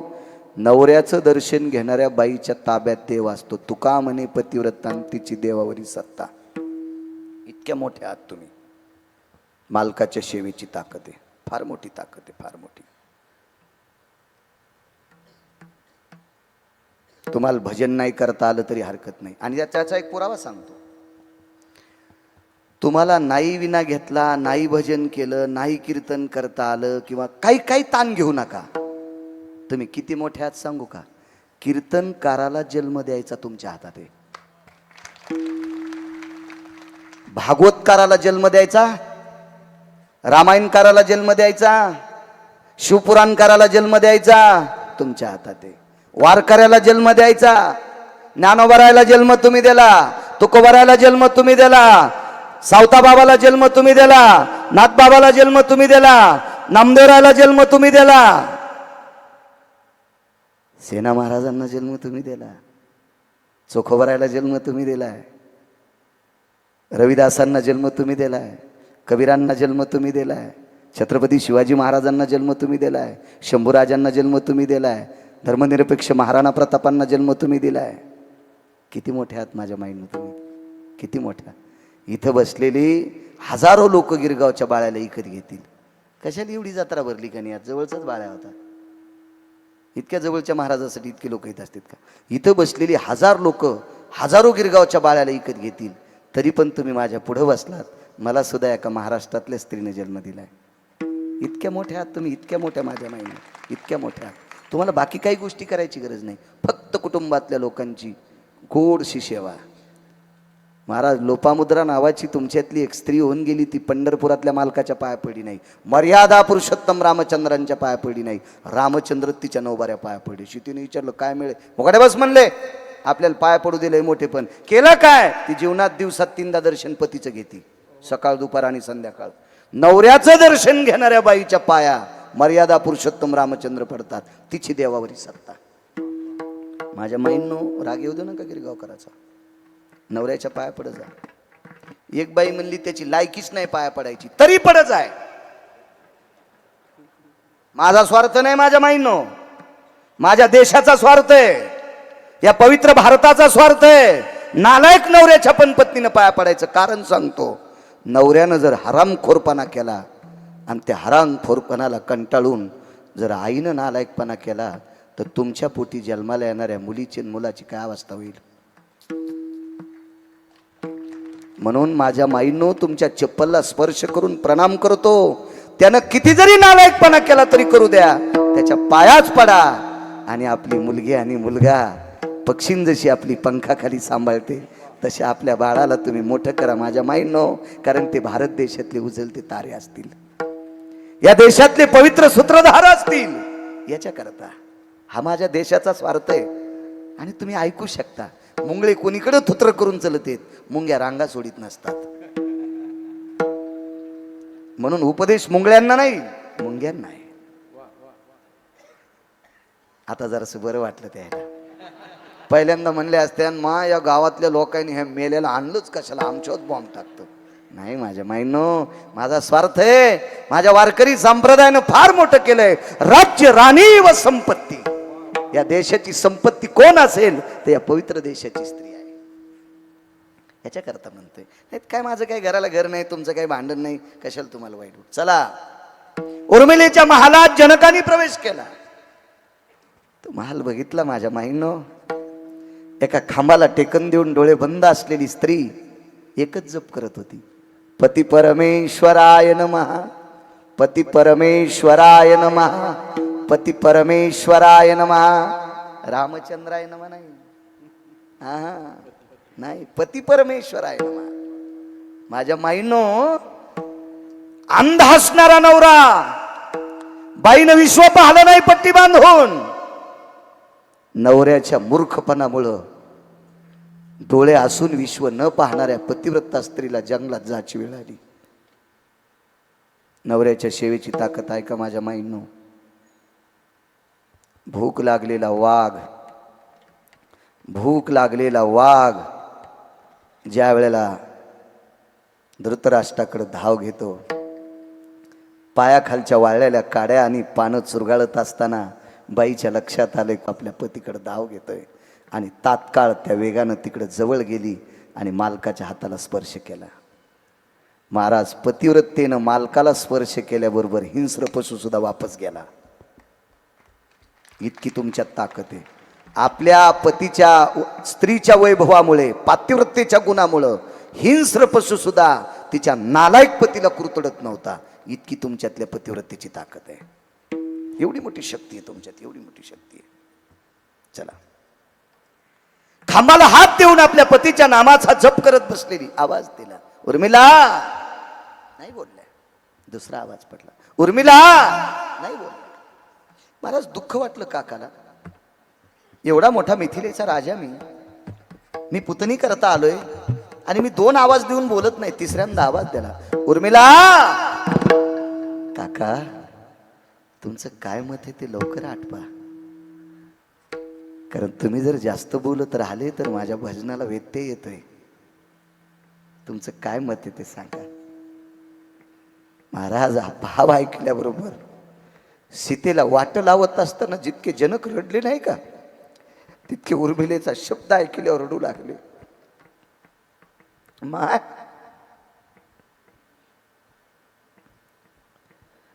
सीता रामचंद्रांसोबत वनात आहे ग. जी काका, तुझे मालक रामचंद्रांची सीतेची सेवा करण्याकरता गेलेत. माझीच इच्छा होती काका. काय वाक्य हो. माझीच इच्छा होती काका, माझ्या पतीने ज्येष्ठाची सेवा करण्याकरता जावी. एक बोलू का ग ताई? काय काका, मला असं वाटते ते येईपर्यंत तू माहेरात चाल ना ग. काय वाक्य बोलावं काका. जिच्या पतीनं पाण्याचा थेंब न घेता ज्येष्ठाची सेवा करण्याकरता वनात जावा,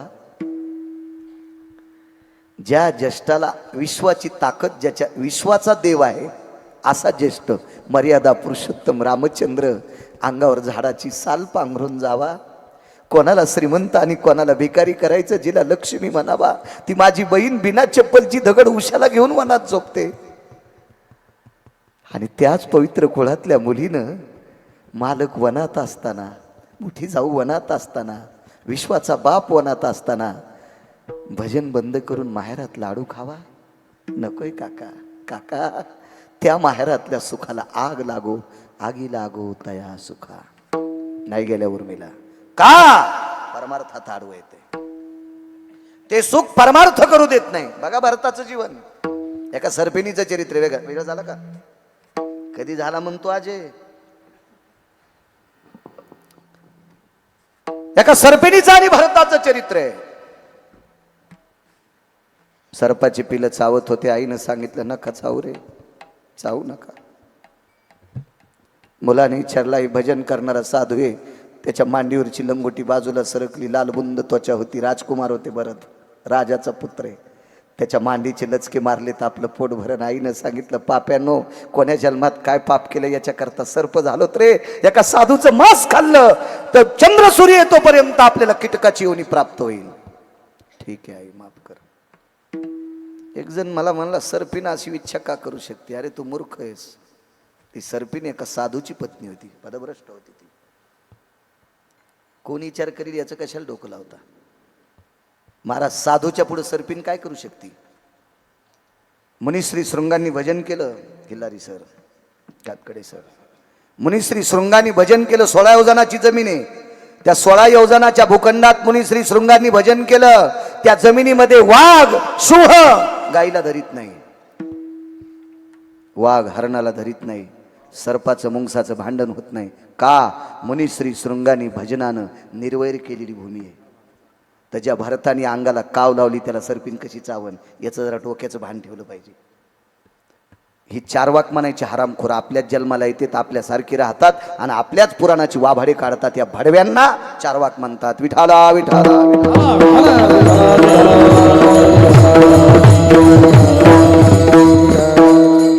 भरताला त्या सर्पिणीने विचारलं, राजकुमार,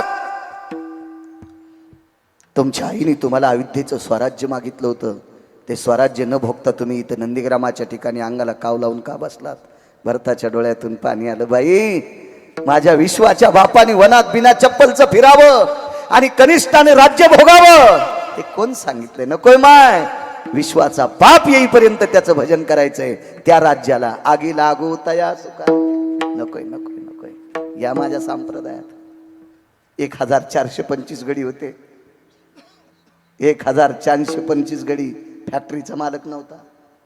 शेतकरी आहे शेतकरी. 3600 एकर, 3600 एकर ऊस आहे. 3600 एकर ऊस पारे. 3600 एकर ऊस. पुण्याचे आबाजी गुळवे यांची कन्या जिजाबाई. 1425 गडी होते. काय वैभव असेल बापाकडं. पण तुकोबाराच्या संसारात दुसऱ्याच्या शेतात बांधावर पिकलेल्या उमरं येचून आणायचे आणि ते उमरं खाऊन संसार धकिला. पण नाही माहेरात गेल्या. कशा करता? महाराज, तुकोबारायचं भजन ऐकायला भेटत नाही. इतकं नाही गुरुजी, इतकं नाही. महाराज तुकोबाराय किती भजन करत होते हे डोक्यातलं काढून टाका. तुकोबाराय ज्या डोंगरावर गेले त्या डोंगराचा रस्ता विचारायचं काम पडत नव्हतं. उमटलेल्या पावलाला कान लावला आणि ज्या उमटलेल्या पावलामधून जर विठ्ठल ध्वनी निघला तर बाईसाहेबांनी समजायचं या रस्त्याला आमचे मालक गेले. तुकोबारायच्या पायाचा स्पर्श झालेली माती सुद्धा विठ्ठल म्हणत होती. एवढा पुरुषार्थ सोडून बापाच्या वैभवाला आग लागो, आगी लागो तया सुखा, जेने हरी नये मुखा. जा माझ्या नामदेवरायच्या जीवनात. बादशाकडे वडील सरदार होते. नामदेवरायचे सासरे राजाईचे वडील दीपावलीला नेण्यासाठी आले. भाऊ 2 गुमास्ते. वेगात सांगतो. माहेरी गेली एक साध्वी, एक पवित्र स्त्री, एका वारकऱ्याची पत्नी. माहेरात गेल्याच्या नंतर सोन्याचा पलंग होता. एका पुरुषार्थी काम केलं आणि राजाने सरदाराला पलंग बक्षीस दिला. ह्या पलंगावर आपण झोपण्याऐवजी आपल्या मुलीला देऊन टाकावा असा भाव त्या सरदाराच्या अंतकरणात आला. ते सरदार होते बिदरच्या बादशाचे. दामूशेट्टीचे व्याही, गोणाबाईचे व्याही, राजाईचे बाबा, नामदेवरायांचे सासरे. तो पलंग जशाल तसा ठेवला. मुलगी दीपावलीला आल्याच्या नंतर झोपायला टाकला. नाही झोपले आईसाहेब. एकांतात सोबत गेलेली 2 गुमास्ते आणि मुलाला विचारलं, बाळा आपल्या ताईची परिस्थिती कशी आहे? भावानं सांगितलं बाबा. मुलानं सांगितलं बाबा मी सांगू शकत नाही, कारण बहिणीनं भावाला सांगितलं होतं तुला माझी शपथ आहे, माझी परिस्थिती जर आई बाबाला सांगशील तर बहीण मेलेली ऐकशील. भावानं परिस्थिती सांगितली नाही. पण सोबत गेलेले 2 गुमास्ते होते. त्या गुमास्त्याला एकांतात घेतला, आतून दार लावलं.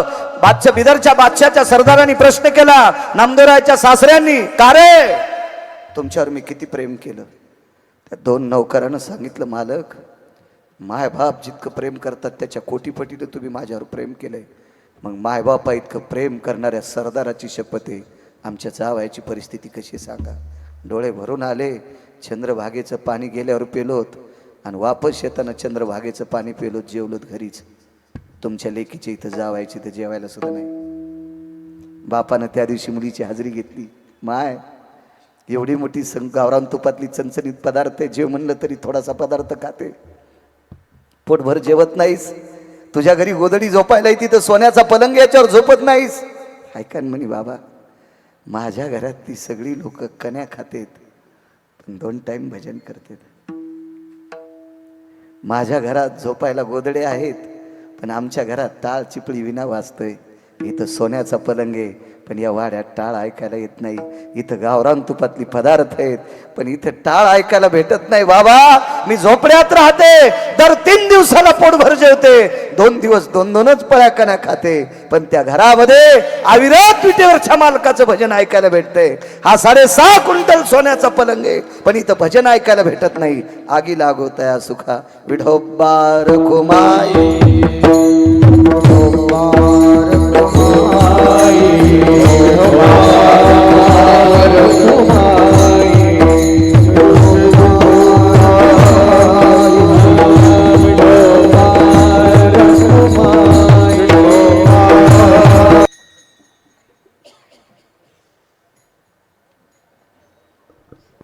मोठ्या 2 मिनिट बसा बसा 2 मिनिटं बसा. गावातील पंचक्रोशीतील सर्व तरुणांना एक विनंती करेल. राजू वाट्याला जे आलेलं ते काम कर जा रे, काम कर जा. ज्याचं शिक्षण संपलंय त्यानं बापानं कमवलेली ज्वारी नका खाऊ रे. 8 रुपयाची भाकरी खात असेल तर 80 रुपये संध्याकाळी घरी आणि जाय राजा, तरी तर तू लग्न करण्याच्या लायकीचा आहेस. काम कर जा, काम कर जा. एक तरुण मला म्हणला, आम्हाला एक महाराज भेटले आणि ते म्हणले पैसे का संघ बांधून न्यायचेत का. अरे ऐकू नको त्या सुंबळ्या महाराजाचं रे, त्याचं कशाला ऐकू तू. त्यानं पैशाच्या गाद्या केल्यात आणि त्याचं कशाला ऐकू तू. तुला जर बायको जगवायची असेल, लग्न करायचं असेल तर 2 पैसे कमव जाय. अर्थ नावाचा पुरुषार्थ आहे आपल्या जवळचा संपला गुरुजी, की आपल्या रक्ताच्या नात्यातले हरामखोर पाहुणे सुद्धा आपल्याला पत्रिका देत नाही तो. त्याच्यामुळं कोणाच्या वाट्याला शेती असेल, नोकरी असेल, काय असेल, 2 पैसे घरी आणा. अर्थ नावाचा पुरुषार्थ आहे. देव आणि संत हे फार मोठे आहेत, पण धर्म करायचा असेल तर पैसा लागतो. एवढा मोठा मंडप तुम्ही गावकऱ्यांनी दिलाय. त्या मंडपावाल्यानं सांगितलं का तुम्ही आता सप्ताह करायले तुम्हाला फुकटच देतो, कारण त्याला बायको असेल ना. काय मंडपावाला संन्याशी थोडाचे जिजा, त्यालाही लेकर बाळा असतील का नाही. म्हणून धर्म जर करायचा असेल तर अर्थ लागतो राजे हो. याच्या पलीकडे सांगू का, 2 पैसे कमवणाऱ्याच्या पुढं बायको नंदी बैला आणि झुलती. हां, धनवंत पुरुषाशी स्त्री लवथव करी कैशी. मी तरी नंदी बैल म्हणलो, आळंदीतले मालक दुसरंच म्हणले पण नको.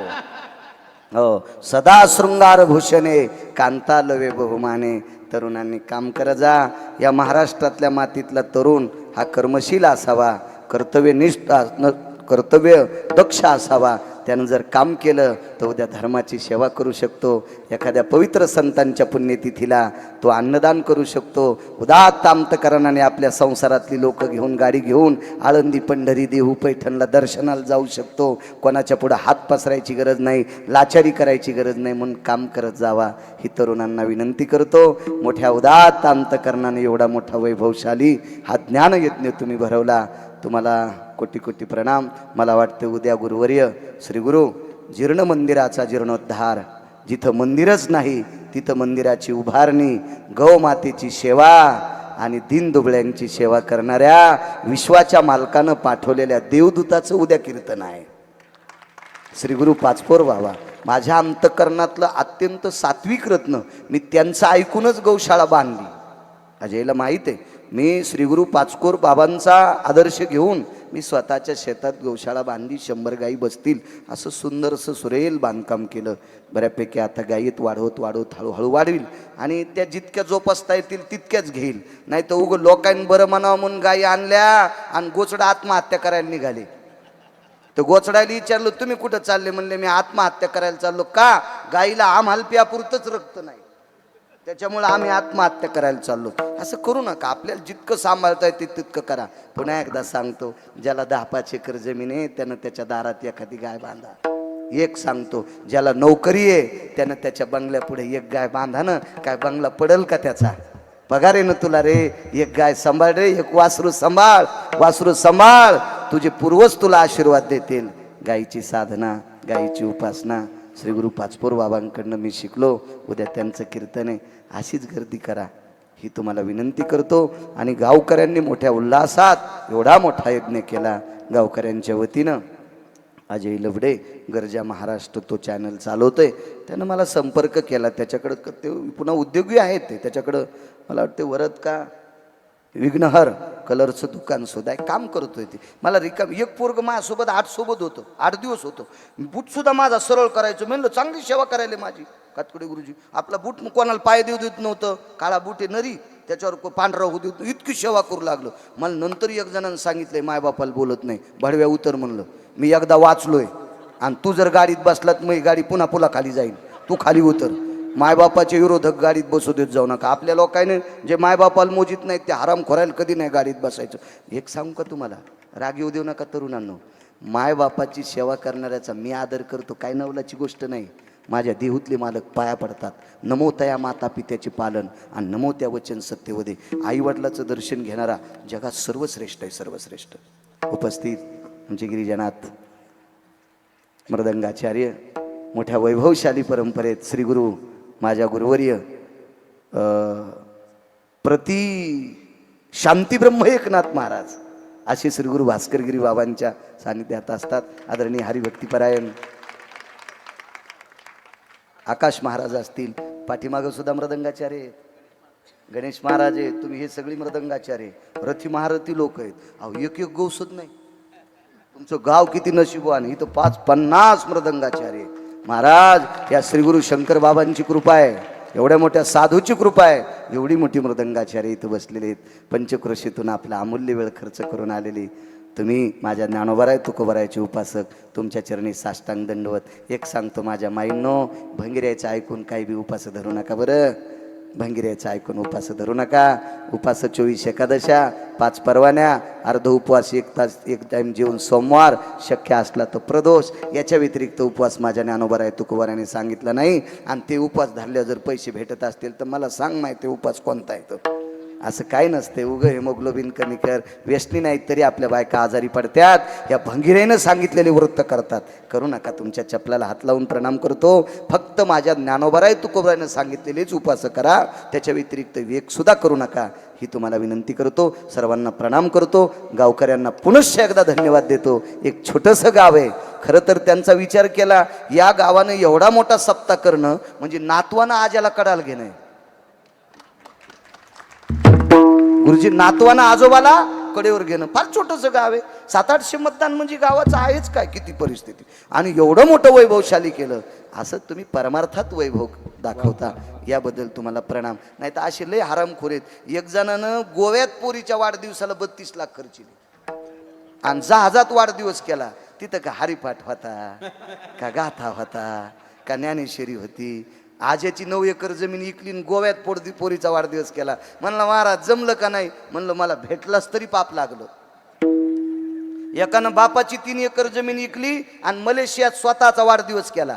आणि येताना 4 पायाचं कुत्रं घेऊन आलं. 2 पायाचं कुत्रं विमानात 4 पायाचं कुत्रं आणलं बापाची जमीन इकून. इतके काही काही कुठं जोर दाखविणारे येत ना, त्याला कुठं वर्णन करीत असतात का. तुम्ही माझ्या धर्म कार्याकरता स्वतःच्या शक्तीचा जोर दाखवला, याच्याकरता तुम्हाला धन्यवाद. ज्ञानेश्वर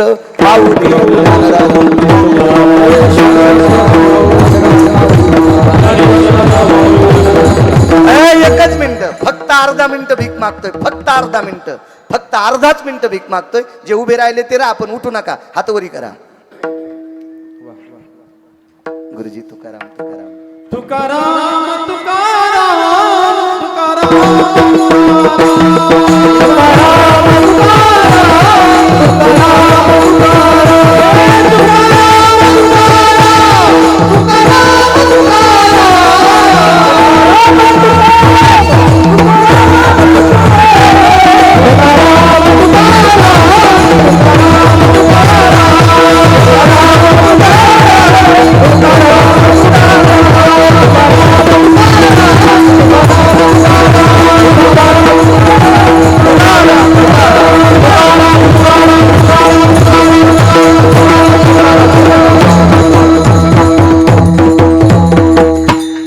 ऐकून जय विठ्ठल सांगा. 1 मिनिटात सूचना उद्याची सांगा. फक्त 1 ते 1.5 मिनिटं थांबा. 1 ते 1.5 मिनिटं लवकर सांगा सूचना.